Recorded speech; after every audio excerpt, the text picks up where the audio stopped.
So welcome to engineering engineering academy. இந்த வீடியோவில் நம்ம என்ன பண்ண போகிறோம் அப்படின்னா ப்ரீவியஸ் இயர் ஆர்ஆர்பியில் கேட்ட கொஸ்டின்ஸை நம்ம பார்க்க போகிறோம்.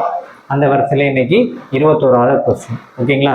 இது சயின்ஸ் அண்ட் இன்ஜினியரிங் அப்படின்ற டைட்டிலில் உங்களுக்கு வரும். ரொம்ப யூஸ்ஃபுல்லாக இருக்கும், நோட் பண்ணி வச்சுக்கோங்க.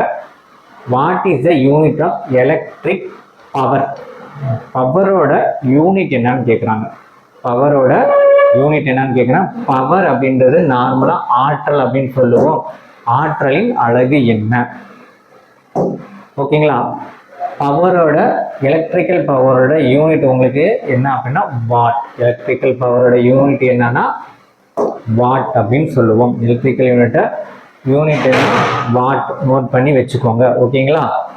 நெக்ஸ்ட் ஆம்பியரா எடுத்தோம் அப்படின்னா அது எதோடது வந்துடும்? கரண்ட். வோல்டேஜ் நம்ம எடுத்தோம்னா வோல்டேஜோட யூனிட் எல்லாம் வரும். ஓகேங்களா? நமக்கு என்ன வேணுமோ அதை மட்டும் தெளிவாக பார்த்துட்டு போயிடணும். அடுத்த கேள்வி, which device used to convert the alternating current into direct current? alternating currentல இருந்து direct current மாத்துற அந்த எலமெண்ட்டுக்கு பேரு இல்லைன்னா அந்த சர்க்யூட்டுக்கு பேர் என்னன்னு கேட்பாங்க. அது என்ன அப்படின்னா ரெக்டிஃபையர். நல்லா பார்த்துக்கோங்க. ரெக்டிஃபை பண்ணுது. ஒரு ஏசி சிக்னலை டிசி சிக்னலா, இது ஏசி, இது வந்து டிசி. ரெக்டிஃபை பண்ணுது. ஏசி என்ன பண்ணுது? ரெக்டிஃபை பண்ணுது. அதுக்கு ரெக்டிஃபையர் அப்படின்னு சொல்லுவாங்க. இன்னும் டீப்பாக கேட்கணும் அப்படின்னா நார்மலா உங்களுக்கு ஏசி சிக்னல் டைரக்டா டிசியா மாறாது. இதெல்லாம் ரெக்டிஃபையரை யூஸ் பண்ணும்போது பல்சேட்டிங் டிசியா மாறும். இந்த பல்சேட்டிங் டிசிய ஒரு ஃபில்டர் போடும்போது அது என்னவா மாறும்? டிசியா மாறும். கேள்வியில இந்த இடத்துல ரெக்டிஃபைன்னு வந்துருச்சு. இன்கேஸ் பல்சேட்டிங் டிசிய பியூர் டிசியா மாத்துது அப்படின்னா ஃபில்டர். ஸோ ஓகேங்களா? ஸோ கேட்குற கேள்விக்கு தகுந்த மாதிரி நீங்க பார்த்துக்கணும். ரெக்டிஃபை அதாவது அல்டர்னேட்டிங் கரண்ட்ல இருந்து டைரக்டா டிசியா மாறாது. அது என்ன? பல்சேட்டிங் டிசி அப்படின்ற ஒரு வார்த்தை வரும். அந்த மாதிரி வந்தாலும் அது ரெக்டிஃபையர் தான். பல்சேட்டிங் டிசியை பியூர் டிசியா மாற்றணும் அப்படின்னா அந்த இடத்துல ஃபில்டர் அப்படின்னு போடுவோம். ஃபில்டர். ஸோ இதுக்குள்ள நிறைய கேள்வி இருக்கு. எதுவுமே கொடுக்காம ஏசியா டிசியா மாற்றுது அப்படின்னா ரெக்டிஃபைன்னு ஒரு ஆன்சர் இருந்தால் போதும், போட்டுங்க. இல்லை அப்படின்னா நல்லா பியூர் டிசியை மாற்றணும். எதுல இருந்து? பல்சேட்டிங் டிசியை அப்படின்னா ஃபில்டர். புரியுதுங்களா? ஸோ கேள்வி தகுந்த மாதிரி கொஞ்சம் கவனிச்சு போடுங்க, மிஸ் பண்ணிடாதீங்க. அடுத்து, what is the function of fuse in electrical circuit?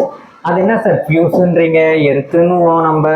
ஃபியூஸ்னா என்ன, எர்த்துனா என்ன அப்படின்னா, ஃபியூஸ் இருந்துச்சு அப்படின்னா நிறைய கரண்ட் பாஸ் ஆச்சு அப்படின்னா அந்த சர்க்யூட் என்னவாயிரும் அப்படின்னா வெடிச்சு போயிடும், புகஞ்சு போயிடும்.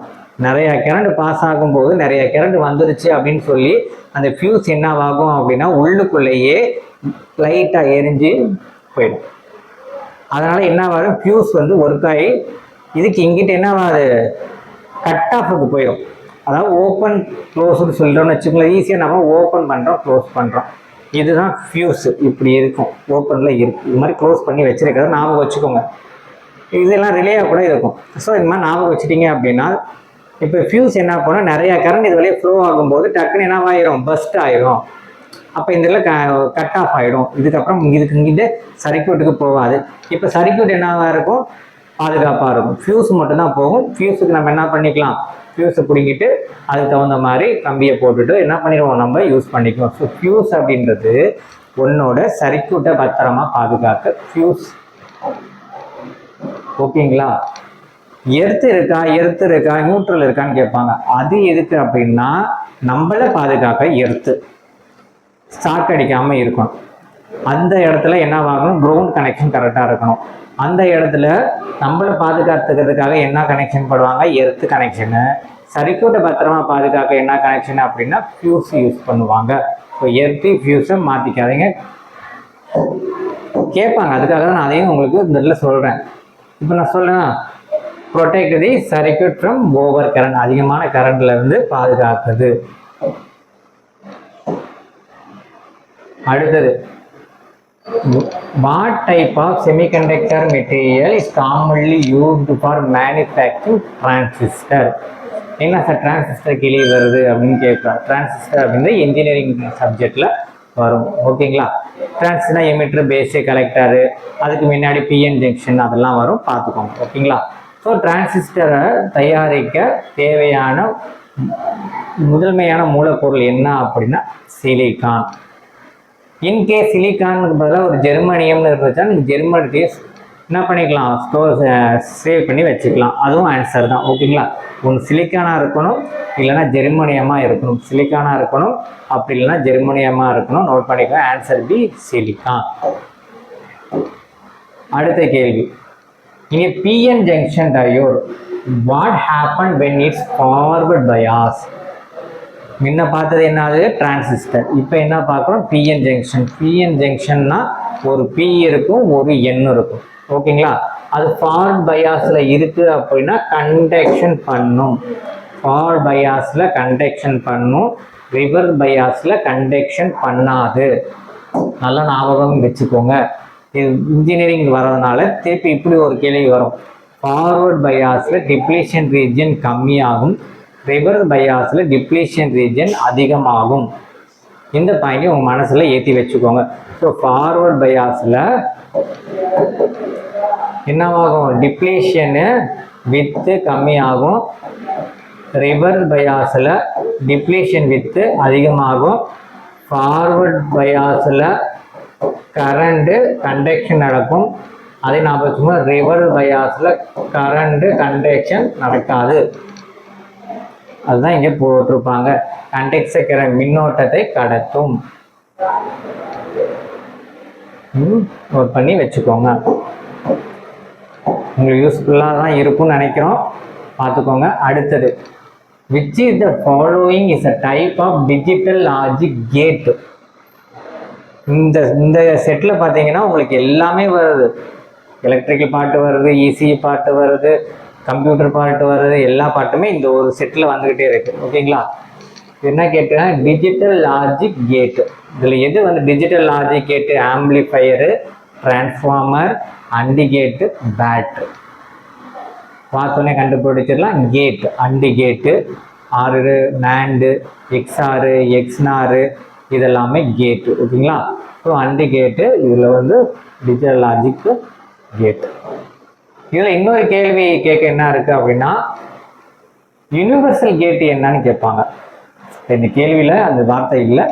இன்கேஸ் யூனிவர்சல் கேட் என்னன்னு கேட்டாங்க அப்படின்னா நேண்டு நாறு. யூனிவர்சல் கேட்டுன்னு கேட்டாங்க அப்படின்னா நேண்டு நாறு. அதை பார்த்துக்கோங்க. Computer, what does the CPU stand for the computer? ஈஸியான கேள்வி தான், ஆனால் தப்பு பண்ணிட்டோம். Central processing unit. நீங்கள் சென்ட்ரலில் பார்த்துருவீங்க, ப்ராசஸிங் பார்த்துருவீங்க, அப்புறம் என்ன பண்ணுவீங்க, யூனிட்டையும் பார்த்துருவீங்க. நல்லா தெளிவாக தான் போவீங்க. ஆனால் நம்ம அந்த அவசரத்தில் என்ன பண்ணிடுவோம், சென்ட்ரல் இங்கே பாருங்க கண்ட்ரோல் ப்ராசஸிங் யூனிட் தப்பாக போட்டு வந்துடுவீங்க. இதுதான் நடக்கும். ஸோ தெளிவாக பார்த்துட்டு போங்க. எல்லாமே ஒரே மாதிரி இருக்கிற மாதிரி இருக்கும், ஆனால் படிச்சிருப்போம். சென்ட்ரல் ப்ராசஸிங் யூனிட் அங்கே தெளிவாக தப்பு பண்ணிட்டு வந்துடுவோம். அதனாலலாம் நோட் பண்ணிக்கோங்க. இதெல்லாம் நம்ம ஸ்டூடெண்ட் சொல்கிறது. ஓகேங்களா? இது மாதிரி நான் போனேன் சார், இந்த மாதிரி வந்துடுச்சு, நான் டக்குன்னு அடித்தேன், லாஸ்ட்டில் இப்படி இருக்குது, ஸ்பெல்லிங் ஒன்றும் இல்லை அப்படின்ட்டு போயிடுவாங்க. So central processing unit. ஓகேங்களா? இதை தப்பு விட்டுருவீங்க. தப்பு மீன்ஸ் என்னது, அசால்ட்டில் போயிடும் இந்த மார்க்கெல்லாம். Which programming language is primarily used for web development? ஒரு வெப்பை நீங்கள் டெவலப் பண்ண, வெப்சைட் வந்து டெவலப் பண்ணும்போது நீங்கள் அதிகமாக எது பயன்படுத்துவோம் அப்படின்னா ஜாவா ஸ்கிரிப்ட். ஜாவா ஸ்கிரிப்ட் தான் என்ன பண்ணுவோம் அப்படின்னா அதிகமாக நம்ம பயன்படுத்துவோம். ஓகேங்களா? அவருக்கு பண்ணி வச்சது ஜாவா ஸ்கிரிப்ட் தான். The programming language primarily used for web development. Web டெவலப்மெண்ட்டுக்கு அதிகமாக யூஸ் பண்ணுறது JavaScript. Next, what is the function of RAM in computer system? ரேம்னா நமக்கு தெரியும், random access memory. Random access memory அப்படின்னு சொல்லுவோம். கேட்குறத பாருங்களேன், கேட்ட கேள்வி நம்ம ஸ்பீடாக அடிக்கும்போது எல்லாம் தப்பு பண்ணிட்டு வந்துடும். ஆனால் ஈஸியான கேள்வி, பர்மனெண்ட் மெமரியா டெம்பரவரி மெமரியா? அவ்வளோதான். இதில் இங்கே பாருங்கள், permanent memory, temporary memory, processing data, டிஸ்பிளேயா, அவுட்புட்டு. ஓகேங்களா? ஸோ இது என்னது? Temporary storage. இது நம்மளோட ரேம் வந்து ஒரு டெம்பரவரி ஸ்டோரேஜ். நோட் பண்ணி வச்சுக்கோங்க. அடுத்தது இந்த இதில் லாஸ்ட் கேள்வி, what is the unit of force in the metric system? Metric சிஸ்டத்தில் ஃபோர்ஸோட யூனிட் என்னன்னு கேட்குறாங்க, நியூட்டன். ஃபோர்ஸோட யூனிட் என்னது? நியூட்டன். ஓகேங்களா? ஸோ இது எல்லாமே ப்ரீவியஸ் இயர் ஆர்ஆர்பியில் கேட்ட கேள்வி தான். ஓகேங்களா? இது உங்களுக்கு கண்டிப்பாக யூஸ்ஃபுல்லாக இருக்கும்னு நினைக்கிறேன். நம்ம அகாடமிக்கில் ஜாயின் பண்ணணும் அப்படின்னா 7708197281 கால் பண்ணி ஜாயின் பண்ணிக்கலாம். உங்களுக்கு வாட்ஸ்அப் மூலியமாக ஜாயின் பண்ணணும் அப்படின்னா 8248642211. இதுலையும் நீங்கள் என்ன பண்ணலாம் அப்படின்னா வாட்ஸ்அப் மூலியமாக நமக்கு மெசேஜ் பண்ணிங்கன்னா உங்களுக்கு ஃபீஸ் டீட்டெயில் இந்த மாதிரி டீட்டெயில் எல்லாம் நாங்கள் அனுப்புவோம். ஆர்ஆர்பி எக்ஸாமுக்குரிய அனைத்து கிளாஸஸும் ஆன்லைன் அண்ட் ஆஃப்லைனில் போயிட்டுருக்கு. மெட்டீரியலு, டெஸ்ட் பேட்சஸ் எல்லாமே நம்ம அகாடமிக்கில் அவைலபிளாக இருக்குது. ஜாயின் பண்ணோம் அப்படின்னா வாட்ஸ்அப் மூலியமாக மெசேஜ் அனுப்புறீங்கன்னா இந்த நம்பருக்கு மெசேஜ் பண்ணி கால் பண்ணால் 7708197281 கால் பண்ணி நீங்கள் டவுட் இருந்தால் கிளாரிஃபை பண்ணிக்கலாம். ஸோ இந்த வீடியோ உங்களுக்கு பிடிச்சிருக்குன்னு நான் நம்புகிறேன். நெக்ஸ்ட் வீடியோவில் வேறு ஒரு ஆர்ஆர்பி ப்ரீவியஸ் இயர் கொஸ்டின் பேப்பரில் நான் உங்களை மீட் பண்ணுறேன். இந்த வீடியோ லைக் பண்ணுங்கள், ஷேர் பண்ணுங்கள், உங்கள் ஃப்ரெண்ட்ஸுக்கும் ஃபார்வர்ட் பண்ணுங்கள். ஓகேங்களா? தேங்க்யூ.